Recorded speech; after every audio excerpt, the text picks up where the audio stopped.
Bienvenue dans cette nouvelle vidéo dans laquelle on va voir 3 solutions pour recharger directement depuis chez soi un véhicule électrique ou hybride. On va pouvoir recharger notre véhicule avec une borne de recharge, une prise renforcée ou alors avec une prise de P17 mais qui, vous allez le voir, pose problème. Et dans cette vidéo, je vais en profiter pour installer cette prise, donc c'est une prise renforcée. Vous allez découvrir toutes les étapes, la section du câble, le disjoncteur adapté, la prise en elle-même, pourquoi celle-ci et pas une autre. Et vous allez voir que installer une prise renforcée, c'est ultra simple. Et plus tard, ce seront 2 prises P17 comme celle-ci qui viendront remplacer la prise renforcée que je viens d'installer. Il faut savoir qu'une prise P17 coûte bien moins cher qu'une borne de recharge. Par contre, installer une prise P17 dans du résidentiel pour recharger son véhicule électrique ou hybride, ce n'est pas aux normes. On va en reparler tout à l'heure. Mais plus tard, quand j'en serai installé les prises P17, alors ça peut être dans un mois comme ça peut être dans un an, bien sûr que je ferai une vidéo sur le sujet, la pose des prises P17, le raccordement jusqu'au tableau, la section du câble, les disjoncteurs, etc. Alors pour ma part, la borne de recharge, ce n'est pas intéressant pour plusieurs raisons. Déjà, son prix par rapport à mon utilisation, c'est beaucoup trop cher. Au maxi, je fais 60 km par jour, donc installer une borne, aucun intérêt. Une prise renforcée me suffit amplement. La voiture de société de ma femme est un diesel. Sa société renouvelle le parc très souvent. Toutes les entreprises font la transition vers l'électrique. Sa voiture va être remplacée d'ici quelques mois, mais est-ce que la prochaine sera électrique, hybride ou est-ce que ce sera encore un diesel? Je ne sais pas. Et si c'est un véhicule électrique ou hybride, en sachant qu'elle fait beaucoup plus de kilomètres que moi, on sera obligé de passer une charge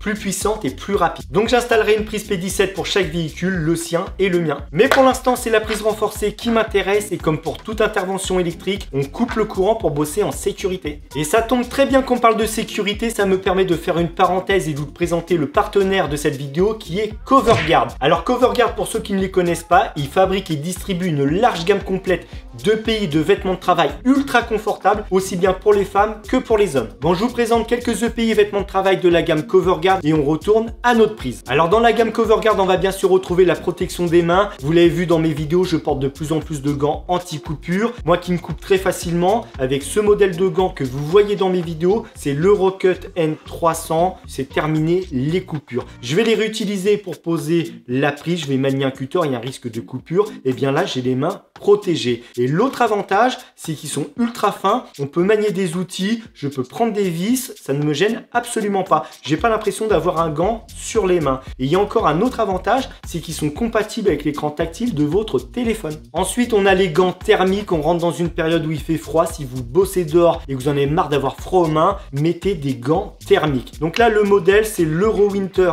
L20. Bien sûr, vous aurez tous les liens dans la description. Donc ça, les mains au chaud, c'est le top pour bosser. Et ensuite, on va retrouver tout ce qui est protection du visage avec le casque anti-bruit. Si vous faites du marteau-piqueur, par exemple, protégez vos oreilles et vos tympans. Les masques respiratoires, si comme moi, vous maniez de la laine de verre en ce moment, mettez un masque. Alors, avec valve ou sans valve, FFP2, FFP3, mais protégez vos bronches, vos poumons et votre gorge. Et si vous n'avez pas envie de vous retrouver au service ophtalmo de l'hôpital le plus proche parce que vous avez meulé et qu'il y a quelque chose qui est rentré dans votre œil, mettez des lunettes de protection. Chez Coverguard, ils ont une gamme qui est complète, donc faites-vous plaisir, prenez les lunettes qui vous conviennent et protégez vos yeux. Et on descend au niveau du corps, et là je pense par exemple à tous les carreleurs et tous les maçons qui ont les genoux en permanence sur une chape, sur une dalle ou même du carrelage cassé, mettez des genouillères. Donc après les genoux, on va pouvoir se protéger les pieds, très important, les chaussures de sécurité. Alors ça, c'est le modèle Close Swift de chez Coverguard. Bien sûr, il y a une coque renforcée. Elles sont grises, noires et jaunes. La semelle est jaune. Elles font plus penser à des baskets que des chaussures de sécurité. Alors vous allez pouvoir protéger les pieds tout en ayant du style. Et on va terminer par les vêtements. Et là, chez Coverguard, la gamme est super complète, aussi bien pour les femmes que pour les hommes et pour tous les métiers. Vous allez retrouver des vêtements de pluie, des parkas, des vestes, des gilets, des doudounes, des sweats, des t-shirts et bien sûr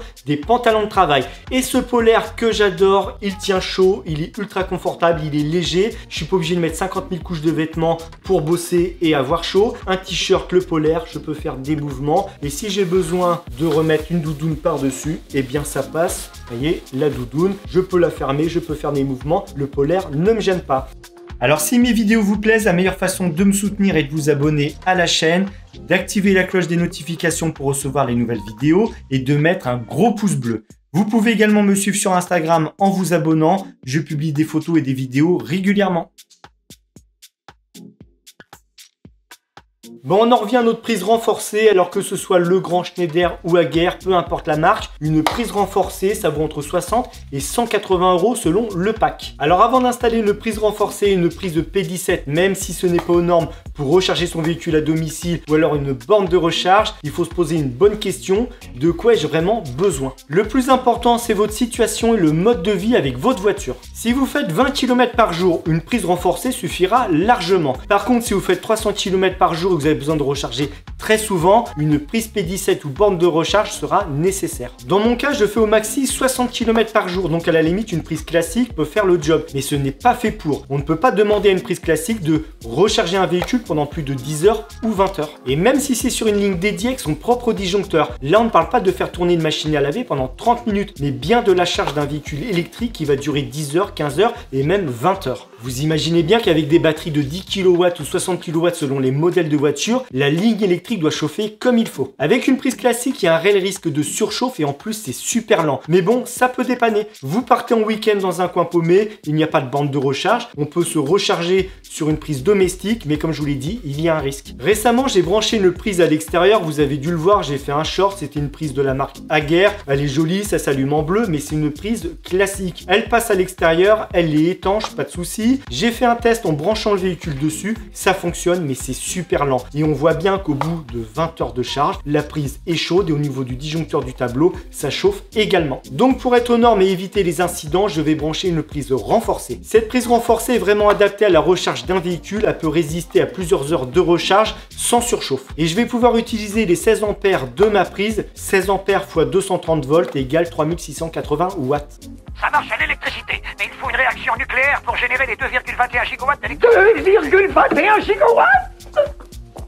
Ça ira un peu plus vite que la prise classique, pas de risque de surchauffe et à les brancher sur son propre disjoncteur. Alors pour brancher ce type de prise renforcée, je pourrais poser un interrupteur différentiel et un disjoncteur, comme je peux poser directement un disjoncteur différentiel et ainsi gagner en place et en câble. Et en option, si vous le souhaitez, à côté du disjoncteur différentiel, on pourrait rajouter un contacteur heure creuse. Et concernant le disjoncteur différentiel, il est toujours préférable d'ajouter une marge de sécurité pour sa protection. Vous augmentez de 125% et vous avez sa protection. Par exemple, j'ai besoin de poser cette prise de 16 ampères, et bien j'ajoute 125% à 16 ampères et j'obtiens 20 ampères, donc un disjoncteur de 20 ampères avec ma prise de 16 ampères. J'ai besoin d'installer une prise de 32 ampères, j'ajoute 125% à 32 ampères et j'obtiens 40 ampères, donc un disjoncteur de 40 ampères. C'est important de le faire pour ne jamais être à la limite, surtout pour la charge d'un véhicule électrique qui va demander énormément à l'installation électrique. Donc la prise renforcée, si vous faites 20 ou 50 km par jour, ça suffit amplement. Maintenant, si vous faites 200, 300 ou même 400 km par jour et que vous avez besoin de recharger plus souvent, il existe deux autres solutions, la borne de recharge ou la prise P17. Avec une borne de recharge, vous êtes aux normes et ça va 2 à 3 fois plus vite qu'une prise renforcée. On peut la programmer, on peut consulter les données via une application. Ça existe en 3,7 kW et 7,4 kW si vous êtes en monophasé, ou 11 kW ou 22 kW si vous êtes en triphasé. Mais là, c'est plus pour les parkings ou les aires de repos. On commence à taper dans la grosse installation. Alors si vous avez du triphasé chez vous et que vous avez le budget pour installer une 22 kW, faites-vous plaisir. En sachant qu'il n'y a qu'un professionnel agréé IRVE pour installer une borne de recharge. Et il faudra vérifier que vous avez une installation conforme et suffisamment puissante pour faire installer votre borne. Si vous l'installez vous-même, il n'y a aucune garantie au niveau de la borne et du véhicule. En cas d'incident sur la ligne électrique, votre assurance ne vous couvrira absolument pas. Maintenant, d'un point de vue esthétique, poser une borne sur une façade de maison, perso, je trouve ça très moche. Si un jour je dois le faire, que ce soit une borne ou des prises P17, eh bien je ferai un trou, un poteau, du béton, un coffret à l'extérieur et assez loin de la maison. Quand on rentre, j'ai pas envie qu'on voit une borne pour recharger des véhicules. Alors l'avantage de mettre ça sur poteau, noyé dans du béton, assez loin de la maison, c'est que si dans 10 ans, tous nos copains du gouvernement nous disent « Bon, bah il s'avérait que peut-être finalement le bon vieux mazout pollue moins que l'électricité », eh bien moi j'ai pas de trou dans la façade. J'enlève le coffret, j'enlève le poteau, j'enlève le béton et je mets des géraniums à la place. Et pour terminer avec les bornes, si vous avez le projet d'en installer une, je vous ai mis un lien dans la description puisqu'il existe des aides et des subventions. Alors maintenant, il existe une autre solution pour recharger son véhicule électrique ou hybride sans débourser une fortune dans une borne, c'est de raccorder une prise de P17 de 32 ampères à son disjoncteur dédié et un différentiel type F ou A. Mais attention, comme je vous l'ai dit précédemment, ce type de prise pour recharger un véhicule électrique dans du résidentiel, ce n'est pas aux normes. Ah bien. Ah bien. Bien.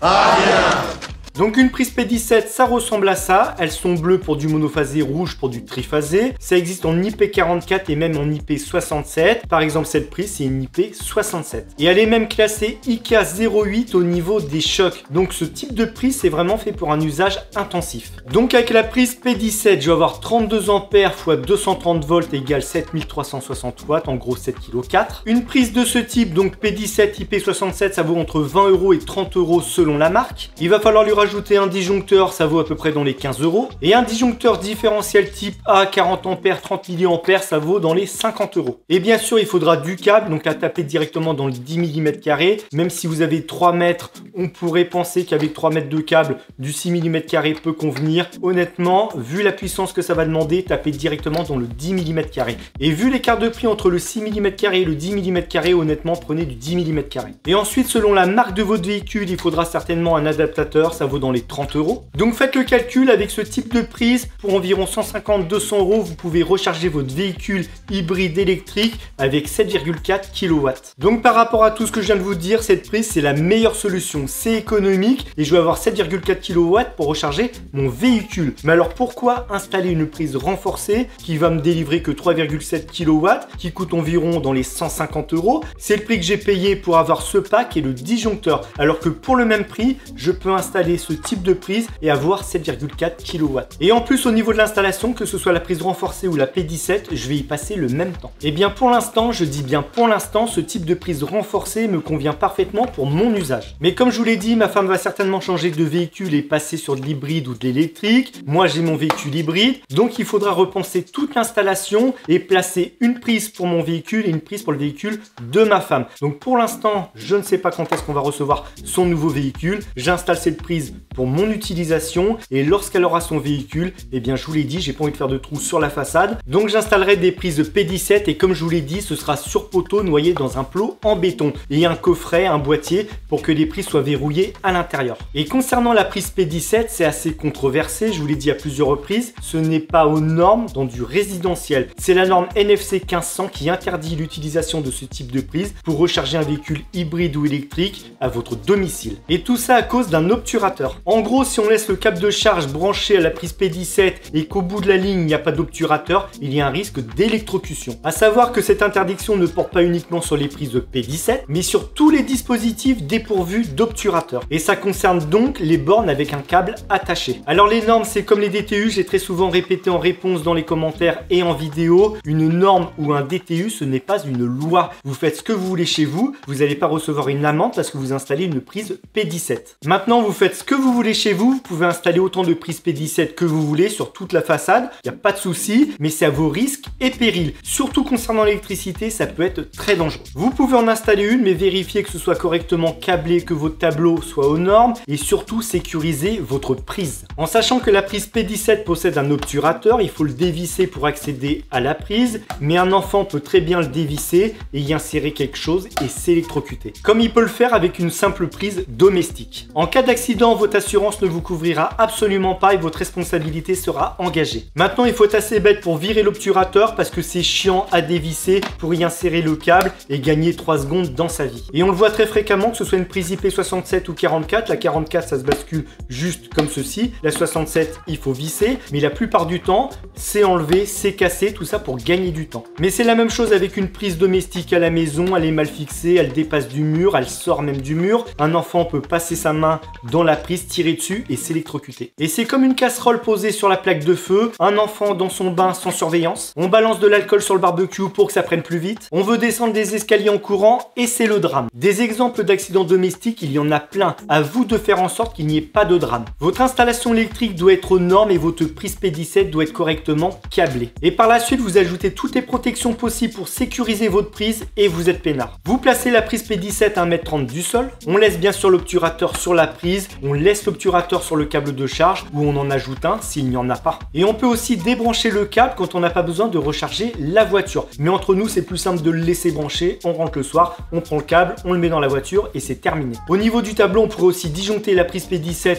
dès l'instant où on n'a pas besoin de charger la voiture. On peut pour les prises P17 poser un bouton d'arrêt comme on pourrait poser les prises dans un coffret qui serait fermé à clé. Donc vous l'avez compris, il existe plusieurs solutions pour sécuriser une prise P17 afin qu'il n'y ait pas d'accident. Donc en gros, vous avez tout à fait le droit de recharger votre véhicule à domicile avec une prise P17 en y ajoutant toutes les sécurités possibles, mais dans tous les cas, ce ne sera jamais aux normes. Ce ne sera jamais aux normes avec la norme NFC 1500 en vigueur au mois d'octobre 2022, date à laquelle je tourne cette vidéo. Alors une norme, c'est censé évoluer, peut-être que ça changera avec le temps, mais pour l'instant, comme je vous l'ai dit, ce n'est pas aux normes, même avec toutes les sécurités possibles. Une prise de ce type P17 est potentiellement dangereuse sur la façade de votre maison, alors qu'il y a beaucoup moins de risques chez vous qu'une prise en accès libre un samedi matin sur un marché. On a tous vu ça sur un marché, la prise P17, toutes les rallonges qui sont branchées dessus, ça dégueule de rallonge, il n'y a rien aux normes. Les rallonges sont reprises sur des multiprises qui sont reprises sur une rallonge sur une autre multiprise, et je ne parle même pas des rallonges qui trempent dans l'eau quand il pleut. Mais c'est valable également lors d'un concert au stade municipal, c'est valable sur les ports de plaisance, c'est valable en industrie et dans les galeries commerciales. Des prises P17 avec ou sans obturateur, vous en trouvez à l'appel. Bon, on va pas refaire le monde et les normes, une prise P17, vous savez que ça existe, c'est bien moins cher qu'une borne, mais vous ne pouvez pas l'installer chez vous pour recharger votre véhicule hybride ou électrique. Vous êtes prévenus, c'est interdit. Mais bon, vous savez ce qu'on dit, à qui profite le crime, je vous laisse réfléchir là-dessus et me dire ce que vous en pensez. En attendant, on va s'attaquer à la prise renforcée, je vous l'ai dit, je vais vous montrer toutes les étapes et je pourrai recharger ma voiture en toute sécurité. Alors j'ai enlevé la porte et le cache du tableau électrique, la prise va être ici, là où j'ai fait une croix.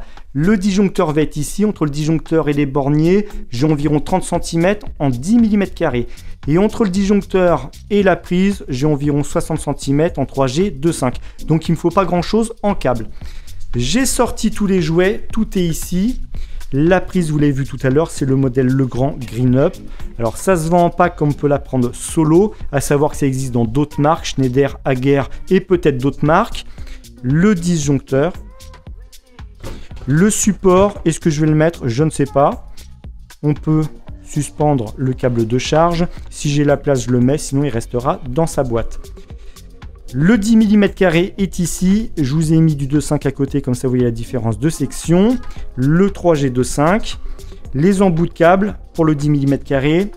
La pince à sertir, les embouts de câble. La sertisseuse électrique, ça c'est top, il faut que je vous fasse une démo. La visseuse à choc, la perceuse, les chevilles pour fixer la prise dans le placo, les pinces, tournevis, pince à dénuder, cutter, je ne sais pas si je vais l'utiliser, mais si je l'utilise, on met les gants anti-coupure.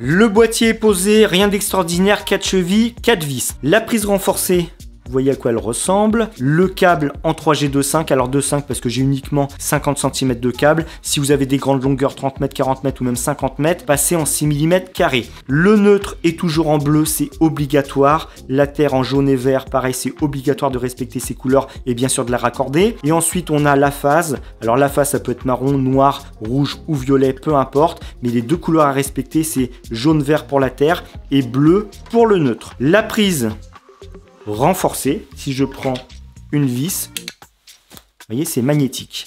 Ça tient tout seul. Une prise classique, je peux poser une vis dessus, ça va tomber, on n'a pas de magnétisme. Le magnétisme, mon chargeur de voiture va le détecter. Il va se dire, c'est une prise renforcée, je peux utiliser les 16 ampères de ma prise. Sur une prise classique, comme on n'a pas de magnétisme, je branche mon chargeur, il va se dire attention, ce n'est pas une prise renforcée, il va brider à 8 ampères. Donc là, on va pouvoir utiliser les 16 ampères et selon certains chargeurs, on pourra utiliser que les 14 ampères de la prise, mais c'est toujours mieux que 8. Et surtout, c'est une prise renforcée, elle est adaptée pour des charges de plusieurs heures. Donc pour l'instant, tout ce qu'on a à faire, c'est de dénuder le câble. Et une fois que notre câble est dénudé, on le place tout simplement dans la prise, dans les bornes de la prise, et on vient serrer.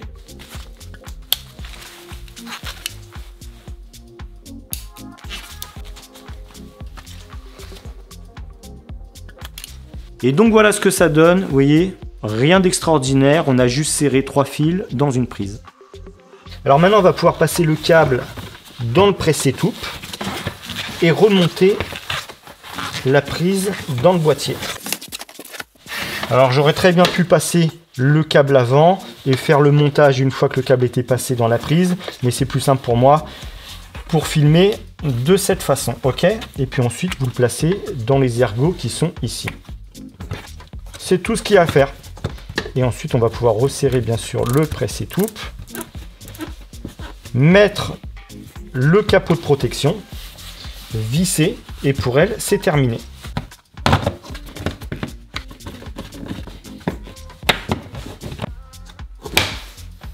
Bon, la prise est posée, 4 chevilles, ça tient, ça va pas s'envoler. Alors j'ai pas mis le support avec les deux patères, j'en ai pas l'utilité. Et de toute façon c'est pris entre les deux goulottes.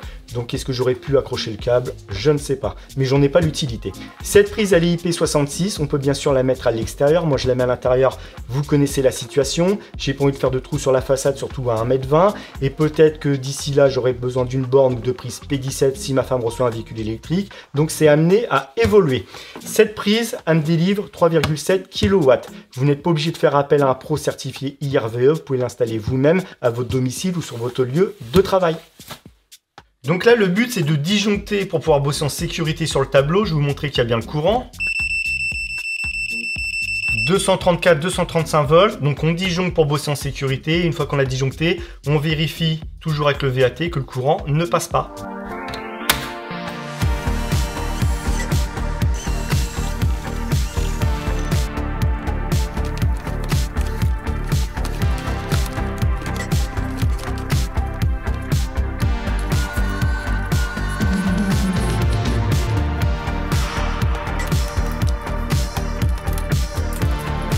Alors le câble en 3G25 est dégainé, je vais pouvoir prendre mon fil de terre, le passer derrière les fils de terre qui sont déjà raccordés et venir me repiquer juste ici.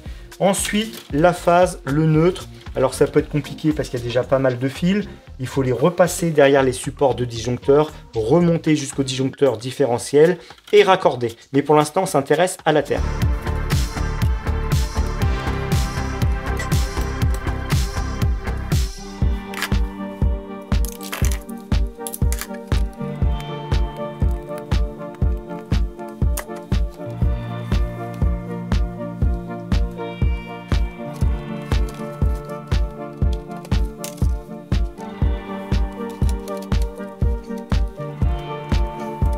La phase et le neutre en 2.5 sont arrivés à destination. On va pouvoir placer le disjoncteur par ici et raccorder la phase et le neutre juste en dessous.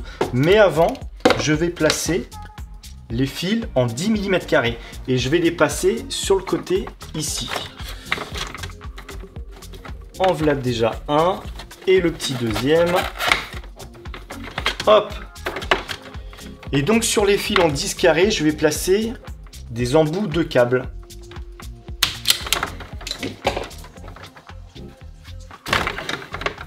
Maintenant qu'ils sont dénudés, je prends les embouts de câbles et on vient les sertir.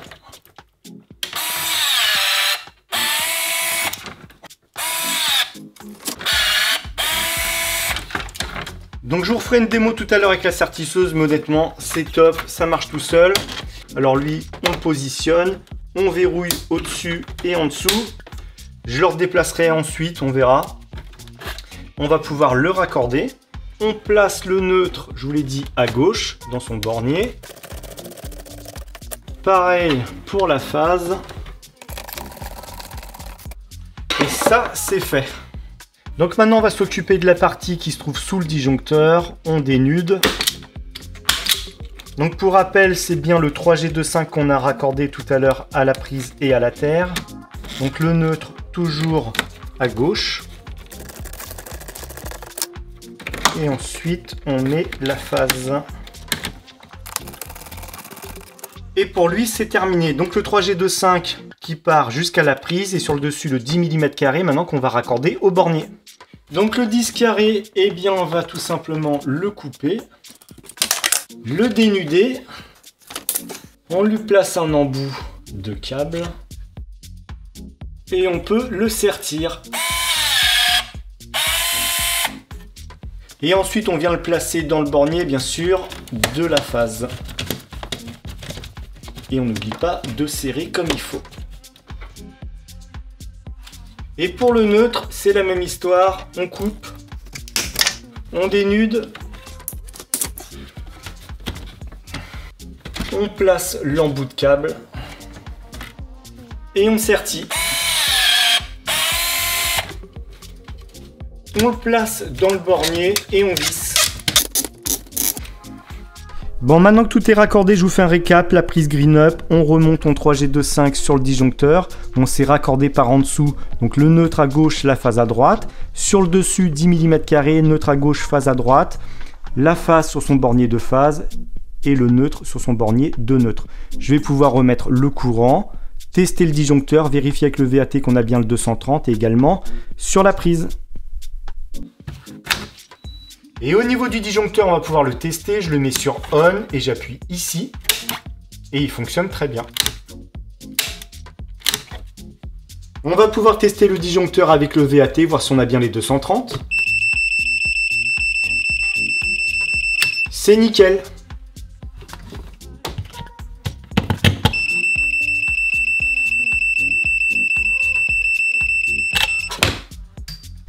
La façade du tableau est remontée, alors il me manque pas mal de caches, un ici, un là, un là. Il faudrait que je refasse également les étiquettes.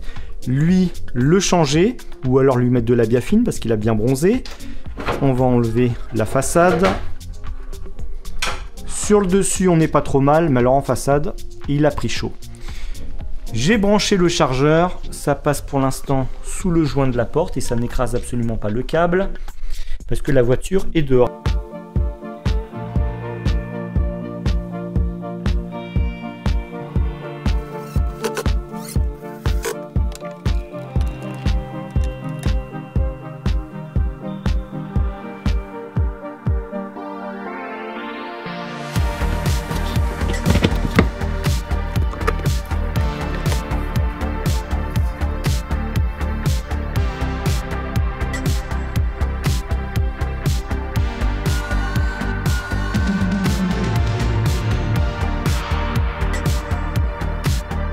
Bon, c'est raccordé, tout fonctionne et vous l'avez constaté par vous-même, il n'y a rien de compliqué. Alors je vous l'ai pas précisé tout à l'heure, mais il est recommandé d'installer un parafoudre avec ce type de prise. Et comme je vous l'ai dit tout à l'heure, vous pouvez installer ce type de prise vous-même. Vous n'êtes pas obligé de faire appel à un pro agréé IRVE. Maintenant, pour tout ce qui est borne de recharge, oui, il faudra appeler un pro certifié IRVE. Donc pour ma part, cette installation, c'est terminé. On verra plus tard si j'installe une borne ou deux prises P17 et dans tous les cas, je ferai une vidéo. Alors je sais que certains d'entre vous attendent ce moment avec impatience, on va passer à la rubrique téléachat.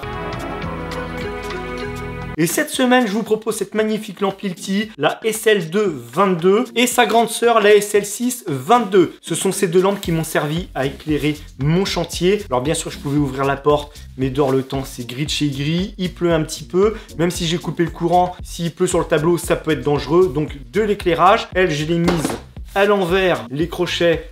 Voilà, je pourrais même l'accrocher ici, vous voyez. Hop!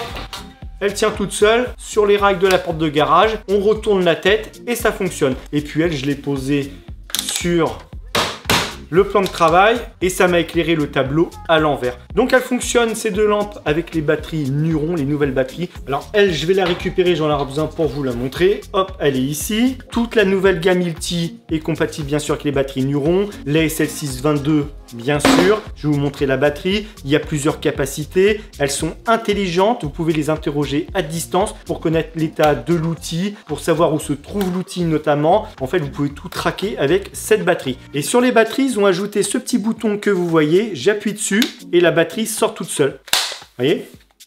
Là, elle sort, donc je peux la retirer très facilement. Imaginons que vous ayez un outil, il y a beaucoup de poussière. Vous galérez à mettre la batterie et à l'enlever. On pourrait abîmer les broches. Là, il suffit juste d'appuyer et elle sort toute seule. On la retire très facilement. Vous pouvez la régler comme vous voulez, la tourner dans tous les sens. Vous voyez, comme ceci, comme cela. Vous faites ce que vous voulez. Et ensuite, on a la SL6 22 qui est surpuissante. Je peux régler l'intensité. On va l'éteindre. Elle est éteinte, je peux l'orienter dans tous les sens. On peut tourner la tête et l'orienter en même temps. Donc batterie de 22 volts, 12 ampères, batterie de 22 volts, 8 ampères. Là, on a du 4 ampères, donc elles sont beaucoup plus petites. Là, du 2 ampères et demi, vous voyez la différence.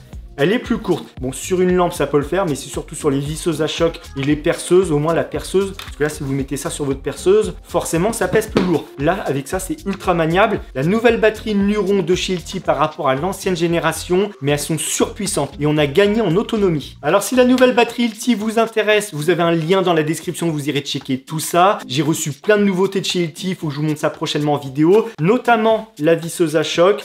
Vous l'avez vu dans la vidéo.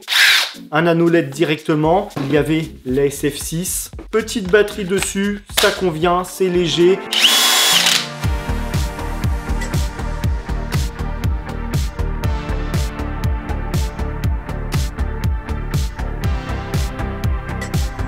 Tous les outils que vous avez vus dans cette vidéo, vous aurez des liens dans la description, mais il me reste la sertisseuse Cloak Micro à vous montrer, qui est juste géniale. Je l'avais découvert lorsque j'ai fait le tournage VI Pro. Je savais que ça existait, mais je ne l'avais jamais essayé. Et vous savez ce qu'on dit, l'essayer, c'est l'adopter. Dès l'instant où vous avez serti un embout de câblage ou une cosse avec cette machine, c'est terminé, vous ne voulez plus revenir à la pince manuelle. Alors si vous en avez que 2 ou 3 à faire de temps en temps, oui, la pince manuelle peut dépanner. Mais si vous faites ça toute la journée, que vous mettez des embouts de câblage et que vous sertissez, les douleurs dans l'avant-bras, les douleurs dans l'épaule, il y a un moment vous n'en pouvez plus. Alors je sais ce qu'on va me dire, ça coûte un certain prix, mais la santé avant tout, la santé n'a pas de prix. Finir à 50 ans avec des tendinites de partout parce que toute la journée vous avez fait ça, ça peut paraître bête comme geste à faire, mais faites-le toute la journée, il y a un moment, mais votre bras il est en feu. Mais là je vous parle d'une pince pour sertir des cosses, mais c'est exactement la même chose pour sertir les rails et les montants pour plaques de plâtre. Toute la journée faire ça ou avec 2 mains, les TMS, les troubles musculo-squelettiques, vous allez les sentir passer. Donc à 20 ans, 30 ans, on a pas mal, on y va, on ressent aucune douleur. Si ça n'arrive pas à 40 ans, les troubles musculo-squelettiques, ça arrivera à 50. Et si c'est pas 50, ça arrivera à 60. Mais quoi qu'il arrive, il y a un moment, le corps, il n'en peut plus. Et en plus de la tendinite dans l'avant-bras ou l'épaule à force de faire ce geste, vous pouvez également avoir le nerf au niveau du poignet qui va se paralyser, se bloquer. Il vaut mieux investir dans une machine avec une assistance électrique sur batterie qui va vous apporter un véritable confort d'utilisation. Et c'est la même chose pour sertir les raccords de plomberie. Comme aujourd'hui, on utilise des scies sur batterie, on ressort pas la scie à main, on utilise un perforateur, un burineur, on sort plus le marteau et le burin, on gagne en confort. Donc la sertisseuse Cloak Micro EK50 ml, elle peut sertir du 0,5 jusqu'au 50 mm². Je vais vous faire une démo, on peut changer les mâchoires très facilement et vous pouvez sertir tout type de cosse.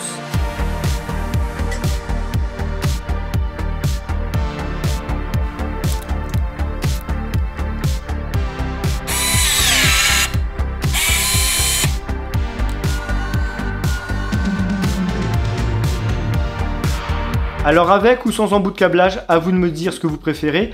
Perso, je trouve que ça fait plus propre avec un embout de câblage. L'avantage, c'est que la vis ne va pas écarter les brins du fil de cuivre. Ça pourrait même les casser. Là, la vis va venir en contact de l'embout de câblage et j'aurai un meilleur conducteur. Bon, pour en terminer avec la sertisseuse Cloak Micro, vous pouvez y aller les yeux fermés, c'est du super matos. Cloak, ils ont un catalogue qui est épais comme ça. Ils font énormément de choses, beaucoup de consommables, des très grosses sertisseuses. Allez checker tout ça, vous aurez tous les liens dans la description. Et pour ceux qui me suivent depuis un certain temps, vous savez que les machines m'inspirent. J'aime bien m'en servir pour d'autres usages, donc on va en reparler très prochainement. Bon, je vous remercie vraiment d'avoir regardé cette vidéo. J'espère qu'elle vous sera utile si vous avez le projet d'installer une prise renforcée chez vous. Moi, j'ai pris énormément de plaisir à filmer cette installation. Je ne parle pas beaucoup d'électricité sur cette chaîne, mais le peu que je montre en vidéo, je m'éclate à le faire et à le montrer. Donc si vous avez des sujets d'électricité qui vous intéressent, n'hésitez pas, on essaiera d'aborder ces sujets. Et prochainement, je vous l'ai dit, je vais installer des prises P17 à l'extérieur, donc on reparlera d'électricité. Bon, on va se retrouver prochainement pour d'autres vidéos et notamment la suite sur la salle de bain que vous me réclamez tous. Où on est la salle de bain? On veut voir la salle de bain, rendez-nous la salle de bain, on veut voir les épisodes, j'arrête de respirer si je vois pas la salle de bain finie, ça arrive prochainement. Mais ces derniers temps, j'ai eu énormément de boulot, en plus de toutes les heures de fichiers à traiter sur les vidéos de la salle de bain, il faut que je remette tout dans l'ordre. J'ai plein de dossiers, ce que j'ai filmé avec des caméras différentes, mais j'y arrive petit à petit, ça arrive très rapidement. En attendant, plein de bonnes choses, portez-vous bien et à très bientôt.